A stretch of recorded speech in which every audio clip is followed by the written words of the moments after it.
Welcome to In Conversation, the show where we engage with key role players at our University of Johannesburg. My name is Bongani Mncube, and today I'm going to be talking to Mr. Kenneth Baloyi, who's a lecturer at the Department of Childhood Education. Mr. Kenneth, welcome to the show. Thank you very much, Bongani. It's a pleasure to be here. Definitely.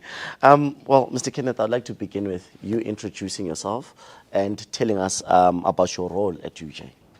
My name is Kenneth Baloyi, and I am a lecturer at the Department of Childhood Education, Faculty of Education.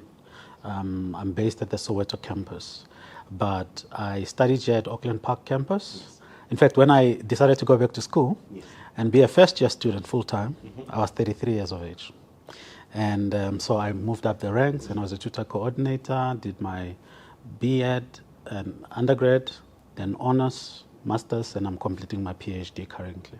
I also work a lot with students in the first year orientation and represent the faculty in the committee for the first year experience at the University of Johannesburg. Wow, I'm still intrigued by you being a first year at the age of 33. Wow, and now we're having new students applying for space, so there's a scramble for space.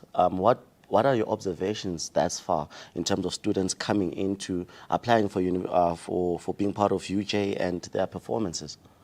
In December, I went to Limpopo to visit some family members there, and we would just sit sometimes with some of the matriculants in that area, previously disadvantaged area.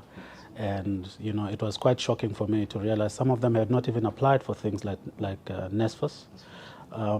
Let alone applied for spaces at university.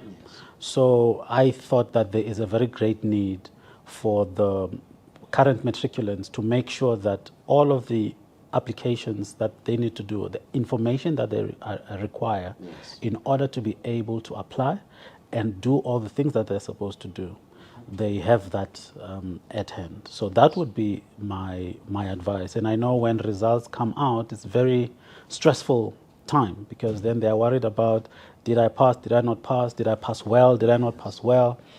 Some of them don't even know enough information about what does the APS score mean and all of those things. So my advice then to them would be, make sure that as soon as the year starts, you know, in the 2024 class of 2024, as soon as the year begins, you need to make sure that you know and understand all of the process. And if you do not, University of Johannesburg has a website that you can visit, and you can just check out whatever information that will be required, you will be required to have or to know in order to make a successful application as a matriculant, once the nerves are died down. Yeah, and also looking into that now, beyond the nerves, there's also Matric results release dates have been changing over the years.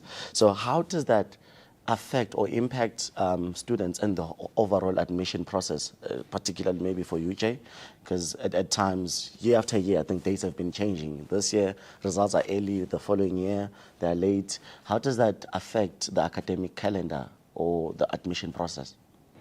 I wouldn't really speak much about that, because it's a role of the Student Enrollment Center. However, from the faculty perspective and my role as a lecturer as well, I find that there is a lot of scrambling for spaces and a lot of uncertainty as well. If the results are a little bit delayed, then students realize that, oh, I cannot get into that first choice. Now I need to consider my second choice.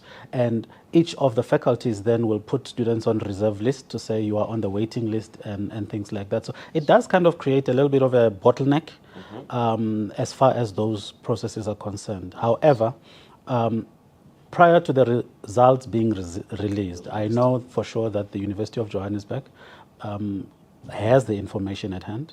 They know who qualifies and who doesn't qualify. And as soon as the results are released, the UJ system automatically sends out those notifications so that they know. So my advice then for them would be, make sure that as soon as the results are out, log on to the university portal and check whether your status has changed and how it has changed as well. But it does kind of create a little bit of a challenge, because then a lot of students will want and wish to come, do walk-ins, but walk-ins are not allowed, and so it might create a lot of confusion there. However, the University of Johannesburg, I am confident in the system of the University of Johannesburg because it does send out notifications timelessly in that regard. And also, should you not be getting into the program that you wanted or there were some issues, the system does open up shortly after the results are released for the late inquiry.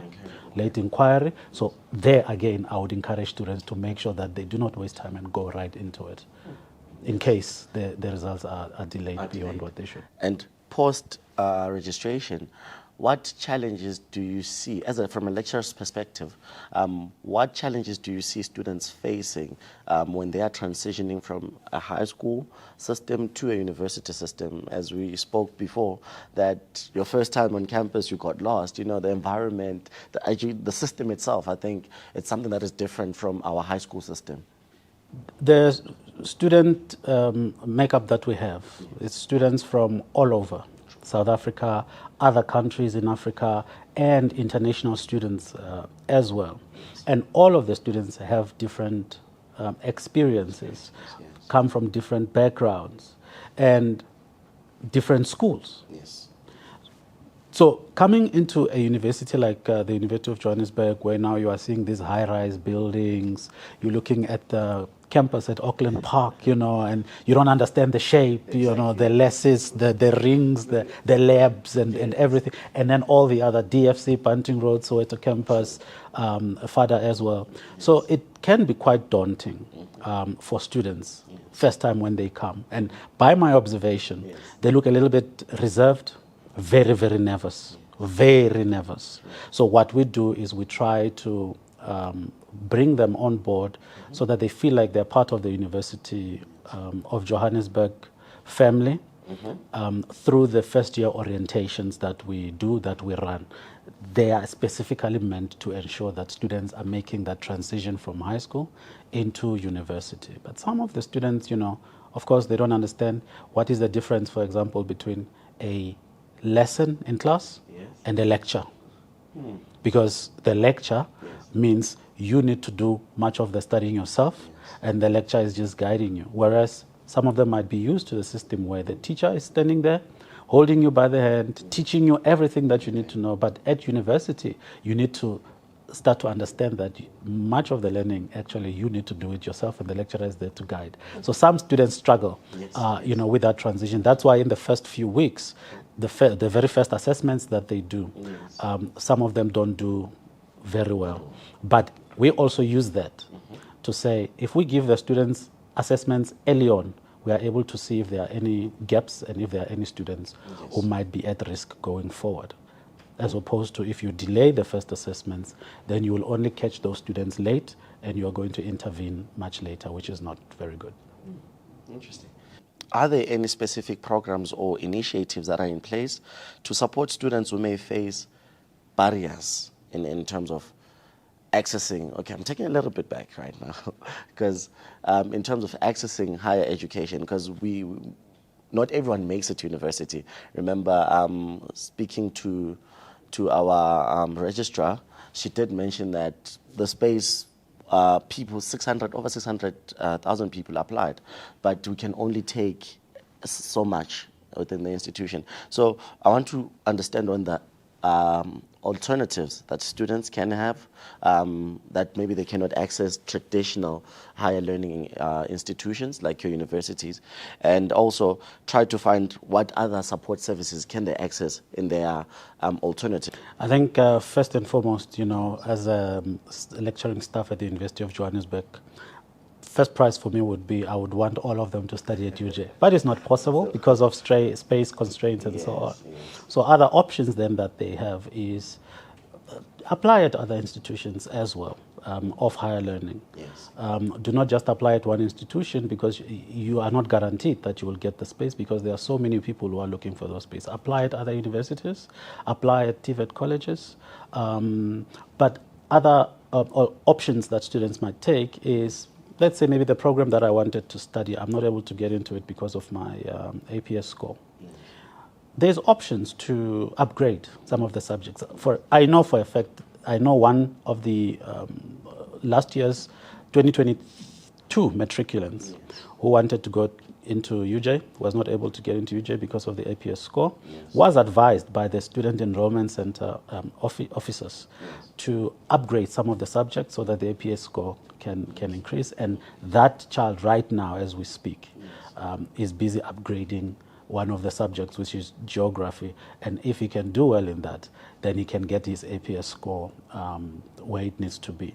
Then he must apply. Their advice will be, again, do not only apply at UJ, apply at various other institutions as well, for higher learning, universities, TVET colleges, and other host of other places that you can apply at as well. Moving past that, I know you have huge interest in educational robotics, right? How can innovative teaching methods such as coding and robotics address challenges in schooling systems and better prepare students for higher education? Many people, like when the fourth industrial revolution started being a thing. Yeah. Many people talk about it, but very few people understand it. The same applies also to coding and robotics. In the education space, when we talk about coding and robotics, we are referring to educational coding and robotics. That means we are using coding and robotics technologies to teach. So those can be used to teach various subjects. Yes. So you can use coding and robotics to teach mathematics, either at primary school or high school, or any other subject. And when I say mathematics, I'm not only relegating that to the science, technology, engineering, mathematics stream. Yes. Even subjects like English, storytelling can be taught using coding and robotics, where learners build the robots, which feature as an actor or a player in their story, and the robot movements are programmed or coded by these learners, and they're learning various competencies there.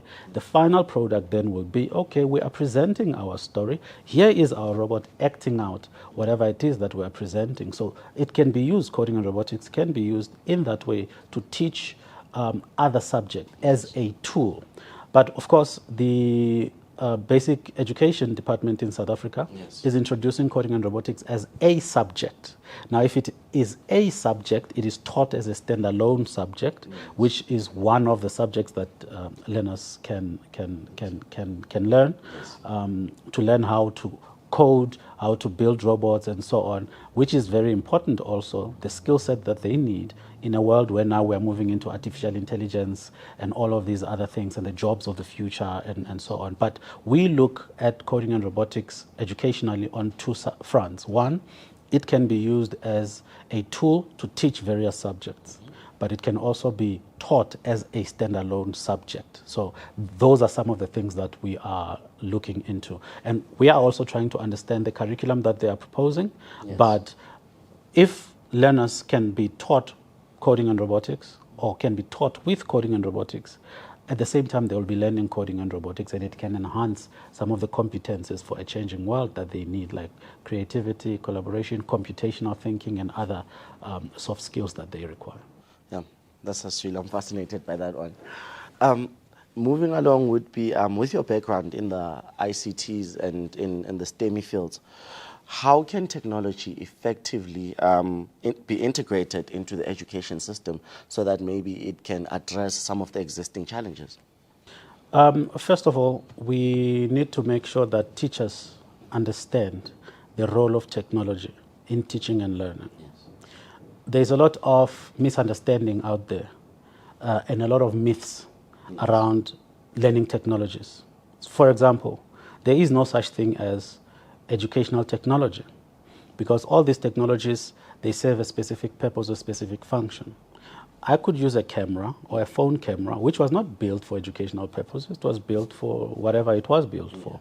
But if I use it for educational purposes, then I'm turning a camera into an educational technology. So teachers need to learn how to classify, to understand all these various things. But they also need to know which of these technologies are best for achieving what they themselves want to achieve. So it's when we upskill teachers in terms of how do you identify the technological needs that you have?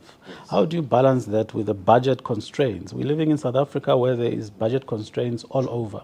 Are there any free apps and tools that can be used? So teachers need to learn about digital literacy, for example. How do you use all these things and what are the implications around using these things? Right now we're talking about generative AI, such as ChatGPT and many, many, many others that are coming out every day. Yes. So how do teachers take these and use them in the classroom? So we need to make sure that we capacitate the teachers, give them enough information to understand how do they make the right choices when it comes to these technologies. They must know the pros and cons, the dangers, the possible affordances of these technologies as well before they can use them. But they must never be afraid of technology.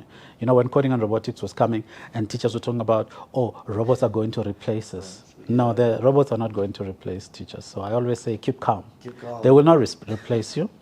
Just learn how to use those things for teaching and learning, and a host of other ICTs and learning technologies or technologies that you can use for learning purposes. So we need to train teachers to be able to use these technologies in teaching and learning. I don't believe in a system where you bring them into the classroom and then you say to the teacher, figure it out. So teachers need to have a voice as well. To have a voice and be equipped. True, indeed. Well, in a case whereby now we're in a classroom and we have a student who's struggling academically or maybe personally, what support systems are available for students, and probably how can they access those systems? So at the University of Johannesburg, there is the tutor system. In my introduction, I did say I was fortunate enough when I graduated with my actually when I was still a fourth-year student, I was appointed as the tutor coordinator for the Faculty of Education, where we support students in terms of tutoring to provide them with academic support for each of their respective modules. So the lecturers work with the tutors to ensure that students are understanding the content that they are supposed to be learning, and they also understand the assessments, what are the requirements that the lecturers are having of those assessments. So the tutor system at the Faculty of Education, I would say, is one of the main things that students have in terms of academic support. So if I have 10 modules that I'm doing this year, that means I'm going to have more than 10 tutors that are there to help me with my respective modules. Whereas if you look at other, in another way, some people in Matric right now, they are looking for tutors, and tutors are expensive, and you pay for those out of your own pocket, or the parents must pay. But when they come to University of Johannesburg, they don't need to pay a tutor, and they can consult with the tutors as many times as they can. So that is one of the invaluable support systems that the University of Johannesburg has, and the Faculty of Education specifically. We are relying on the tutor system to make sure that everything runs smooth. Right now, there is a transition from Blackboard into the Moodle platform, the learning management system. And many of our students are going to need the assistance of tutors to know how do we navigate this new space and things like that. So tutors are there at the click of a button, and many of them are actually communicating with the students on WhatsApp. Of course, with some rules there. Don't be WhatsApping people when they're supposed to be sleeping. And that has been working a lot. And we used that 2 years ago a lot when we were during COVID. During COVID, that's when this whole thing of does this tutor system effectively work, even when tutors are not able to meet face-to-face with the students. So it does work also online. So students must use all of those things that have been made available to them, especially the tutor system. Well, in closing, what advice would you have for students to make the most out of their academic journey? Of course, we wish to see them excel in academically once they come into the institution, to go out into the society and make a change and make a difference and improve their lives and that of their family. The first thing I would say to them is being nervous is normal. We all get nervous. I was also nervous before we started this interview. We all get nervous. But then we get over the nervousness. And then the real work begins. Make friends, make the right friends, ask, make use of the support services that the University of Johannesburg has. health services, psych ed, writing center, academic development center, tutor system, all these services, make sure that you make use of them. Do not sit there by yourself in your corner and you do not talk to somebody. If you need to speak to someone, make sure that you reach out and you speak to someone. The University of Johannesburg is here for you. Also, I would advise you make sure that you prioritize time. For many of our students, they come to Gauteng, Johannesburg, the city of lights and so on, and it's very easy to be blinded by the lights when we don't have load shedding, of course. But they must just make sure that they focus on what they are here for. Yes. Many of them are here because the whole community, their families, their parents have spent the last cent to make sure that they are here. So make sure that you make the most out of everything you're going to do. You will party, you will enjoy life, you will go wherever, you will go clubbing. You make sure that your academics do not suffer as a result. Because you know what happens sometimes is if students don't realize that there's a time limit within which you need to complete your degree. And when you are failing certain subjects, you do receive warnings from the university, such as F5 warnings to say, listen, pull up your socks because you might exceed the time that you need to take to finish your degree. And if students do not heed that call, then they might receive a F7, which means academic exclusion, which can be appealed. But I would not want our students to find themselves in that position because it's a little bit stressful and there's no guarantee that the appeal, if the circumstances do not agree, will be successful. So what did you come here for? You came to study. But while you are studying, you are going to have life. You are going to live life. You will be exploring and seeing things. And they must make sure that they are safe. Make sure that you are always safe and take good care of yourself. Thank you so much, Mr. Baloyi. That is quite informative. Thank you for joining us. Thank you for having me. Well, that is my conversation with Mr. Baloyi. You heard there's great concern for students and academics. Education is important in our society. Thank you for joining me in this episode. My name is Bongani Mngube. We'll see you in the next one. The University of Johannesburg, the future reimagined.